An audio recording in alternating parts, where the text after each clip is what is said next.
Hello, good day everyone. আজকে আমি একটা ভিডিও নিয়ে আলোচনা করব।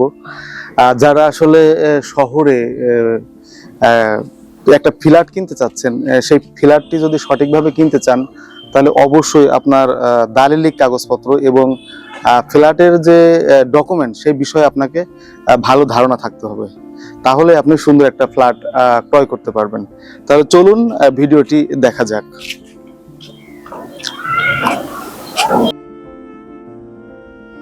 এভরিওয়ান, আজকে আমি দেখাবো সঠিকভাবে ফ্ল্যাট ক্রয়ের নিয়ম এবং আইনি কাগজপত্র যাচাইয়ের উপায়। সঠিকভাবে ফ্ল্যাট ক্রয় করতে গেলে আপনাকে ফ্ল্যাটের কাগজপত্র দুইটা ভাগে ভাগ করতে হবে। এক নাম্বার হচ্ছে দালিলিক কাগজপত্র, দুই নাম্বার হচ্ছে নকশা সংক্রান্ত কাগজপত্র। দালিলিক কাগজপত্রের মধ্যে রয়েছে ভোটার আইডি কার্ড, হালসনের খাজনা দাখিলা, খারিজ খতিয়ান, ডিসিআর, মালিকানা দলিল, বায়া দলিল, ট্রেড লাইসেন্স, ব্যবসার ধরন। নকশা সংক্রান্ত কাগজপত্রের মধ্যে রয়েছে প্ল্যান অনুমোদন পত্র, অনুমোদিত নকশা, সয়েল টেস্ট রিপোর্ট, মৌজা ম্যাপ, সার্ভে রিপোর্ট যদি থাকে।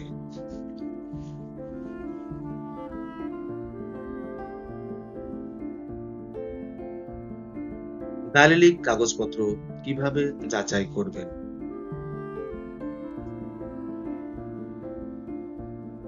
এক number, voter ID card. Flat বিক্রেতার ভোটার আইডি কার্ডটি নিতে হবে। ভোটার আইডি নাম্বার কত?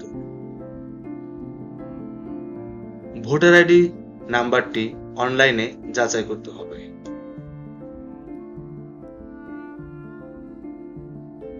হালসনের খাজনা দাখিলা। হালসনের খাজনা দাখিলায় দেখতে হবে দাগ নাম্বার কত, অর্থাৎ আপনি যে ফ্ল্যাটটি ক্রয় করছেন সেই ফ্ল্যাট যে জমিতে নির্মাণ হচ্ছে সেই জমির দাগ নাম্বার কত। কিউআর কোডের মাধ্যমে অনলাইনে যাচাই করতে হবে। অনলাইনে যাচাই করলে আপনি সঠিকভাবে হালসনের খাজনা দাখিলা আছে কিনা এটি বুঝতে পারবেন। 3 নাম্বার রয়েছে খারিজ খতিয়ান। ফ্ল্যাট বিক্রেতার খারিজ খতিয়ান দেখতে হবে। খতিয়ান নম্বর কত, দাগ নম্বর সঠিক আছে কিনা, কোন দলিল থেকে খারিজ খতিয়ানটি হয়েছে, দলিল নম্বর কত, এবং কিউআর কোডের মাধ্যমে অনলাইনে যাচাই করতে হবে।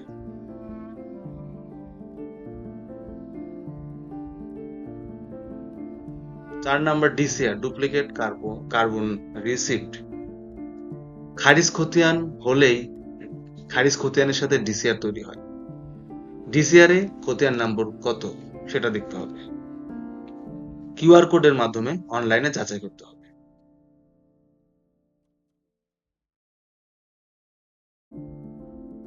খারিজ খতিয়ানে আমরা যে দলিলের রেফারেন্সটি পেয়েছি সেটাই হচ্ছে মালিকানা দলিল, অর্থাৎ যে জমিতে বিল্ডিং হয়েছে সেই জমির দলিল থেকেই খারিজ খতিয়ান হয়েছে কিনা। দলিল নম্বর কত, দলিলে গ্রহীতার নাম কি, দাতার নাম কি,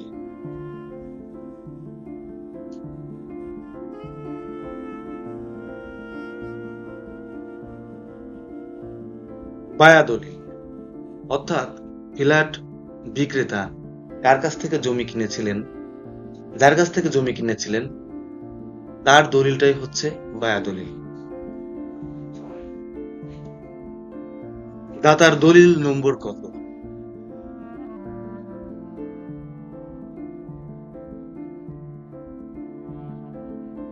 নাম্বার 7, ট্রেড লাইসেন্স, অর্থাৎ ফ্ল্যাট বিক্রেতা কি ব্যক্তি মালিকানাধীন ফ্ল্যাট বিক্রি করবেন, নাকি গ্রুপে তৈরি করেছেন সেই ফ্ল্যাটটি বিক্রি করবেন, নাকি উনি একজন ডেভেলপার ব্যবসায়ী। যদি ডেভেলপার ব্যবসায়ী হয় তাহলে তার ট্রেড লাইসেন্স নিতে হবে।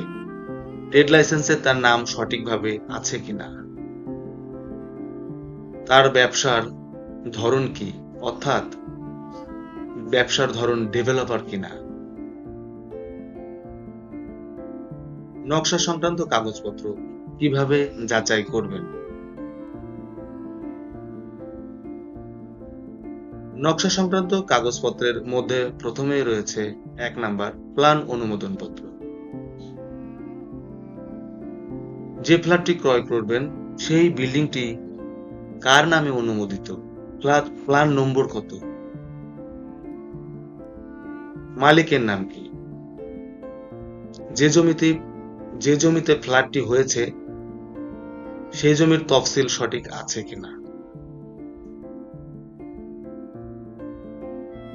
2 নাম্বার অনুমোদিত নকশা। অনুমোদিত নকশায় প্ল্যান অনুমোদন নম্বর কত, অনুমোদন কর্তৃপক্ষের যথাযথ স্বাক্ষর আছে কিনা, যে জমিতে বিল্ডিং অনুমোদন হয়েছে অর্থাৎ দলিলের সাথে তফসিলটি মিলাতে হবে।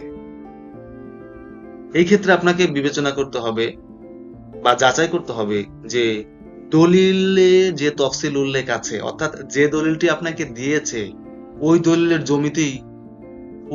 জমিতেই ফ্ল্যাটটি হয়েছে কিনা, কোন ব্যক্তির নামে প্ল্যান অনুমোদিত, কত তলা, আবাসিক নাকি বাণিজ্যিক। যদি ধরেন ফ্ল্যাটটি অনুমোদন হয়েছে 10 তলা কিন্তু নির্মাণ হয়েছে 11 তলা, আর সেই 11 তলায় বা 11 নম্বর ফ্লোরটি আপনি কিনলেন, তাহলে আপনি আইনগতভাবে ক্ষতিগ্রস্ত হবেন। প্ল্যানটি আবাসিক নাকি বাণিজ্যিক এবং আপনি যে ফ্ল্যাটটি ক্রয় করতে চাচ্ছেন সেই ফ্ল্যাটটি আবাসিক নাকি বাণিজ্যিক, এই বিষয়গুলো খেয়াল করতে হবে।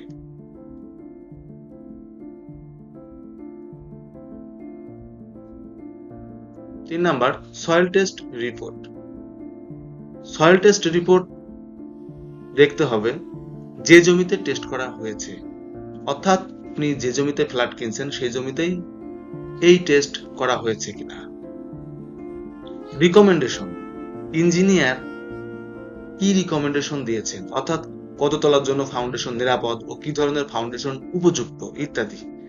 দেখা যাচ্ছে বিল্ডিং করা হয়েছে 10 তলা বাট সয়েল টেস্ট দেখানো আছে 6 তলা, তাহলে এক্ষেত্রে আপনি বিবেচনা করবেন যে ফ্ল্যাটটি নিরাপদ হবে কিনা।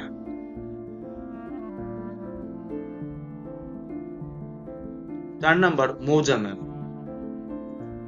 মৌজা ম্যাপে দাগ নম্বর দেখতে হবে, কোথায় বিল্ডিং এর জমির দাগের অবস্থান, নদী নাকি খালের সাথে নাকি রাস্তার সাথে নাকি কোনো সরকারি জায়গার পাশে। মৌজা ম্যাপ দেখলে এই বিষয়টি স্পষ্ট হওয়া যায়, অথবা এই বিষয়ে কোনো সার্ভেয়ারের সহযোগিতা নিতে পারে।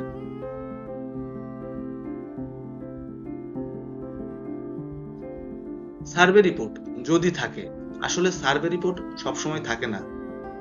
যদি ফ্ল্যাট বিক্রেতা সার্ভে করে থাকে তাহলে আপনাকে একটা সার্ভে রিপোর্ট দিতে পারবে, আর সার্ভে রিপোর্টে জমির স্পেসিফিকেশন থাকে, অর্থাৎ জমির প্রকৃত অবস্থান কোথায়, আপনি যে ফ্ল্যাটটি ক্রয় করছেন সেই বিল্ডিং এর চৌহদ্দি অর্থাৎ উত্তরে কে, দক্ষিণে কে, পূর্বে কে, পশ্চিমে কে এবং কোন দিকে রাস্তা আছে ইত্যাদি বিষয় আশয়গুলো উল্লেখ থাকে। অবশ্যই যারা আমার এই ভিডিওটি দেখেছেন আমি মনে করি অবশ্যই আপনাদের এই ভিডিওটি দেখে উপকার হবে। আর যারা ফ্ল্যাট কিনতে চাচ্ছেন বা ফ্ল্যাট সংক্রান্ত কাগজপত্র বোঝার চেষ্টা করতেছেন, যদি আমার এই ভিডিও দেখে আপনি উপকৃত হন তাহলে নিজেই কাগজপত্র দেখে ফ্ল্যাটটি যাচাই বাছাই করে কিনতে পারেন। আর যদি এ সংক্রান্ত বিষয়ে কোনো সহযোগিতা লাগে অবশ্যই আমার এই পেজে দেওয়া হোয়াটসঅ্যাপ নাম্বারে যোগাযোগ করতে পারেন, অথবা আপনার নিকটস্থ কোনো ইঞ্জিনিয়ার এবং কোনো লিগ্যাল অ্যাডভাইজারের সাথে যোগাযোগ করতে পারেন। আপনি যদি এই কাগজপত্র বুঝে ফ্ল্যাটটি কিনতে পারেন তাহলে আপনার সারা জীবনের সঞ্চয়ে কেনা সম্পত্তির সঠিকভাবে কেনা হবে। আর যদি আপনি এই ভিডিওটা দেখে কিছু না শিখতে পারেন বা না কাগজপত্র ভালো মতো না দেখে কিনতে পারেন তাহলে আপনি সারা জীবনের অর্থ আপনি নষ্ট করবেন। আশা করি এই ভিডিওটি ভালো লেগেছে। ভালো লেগে থাকলে অবশ্যই লাইক করবেন, কমেন্টস করবেন, শেয়ার করবেন। দেখা হবে পরবর্তী কোনো ভিডিওতে। টাটা।